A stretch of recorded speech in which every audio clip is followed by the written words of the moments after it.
वअल्लफ़ ban क़ुलूबिहिम लौ अनफ़क़त मा fill अर्ज़ि जमीअन मा अल्लफ़्त ban क़ुलूबिहिम वलाकिन्न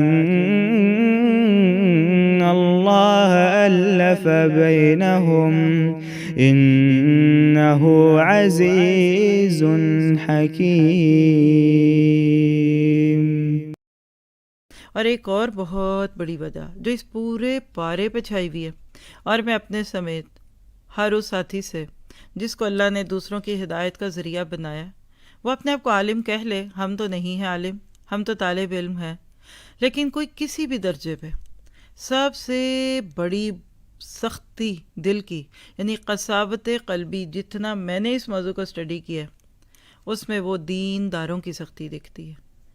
एक दुनियादार गुनाहगार जिसको आप कहते हैं, सिनर कहते हैं, और भी 10 4 नाम रखते हैं लोग, फ़लाँ ऐसा, उसको जब भी हिदायत की चीज़ नज़र आती है ना, तो वो चाहे उसको क्लिक करे ना करे, एक दफ़ा आंखें ज़रूर चुरा लेगा।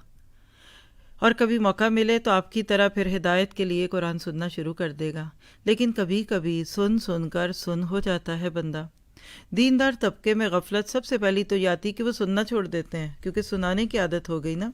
फिर एक ख़ास मखसूस तबके को सुनेंगे, और फिर एक ख़ास स्कूल ऑफ थॉट को, और इसी तरह से होते होते जो बहुत सारी चीज़ें आती हैं वो क्या है कि दीन में मनमानियाँ चलने लगती हैं, और बहुत कुछ कि दीनदारी कभी कभी दुकानदारी बन जाती है।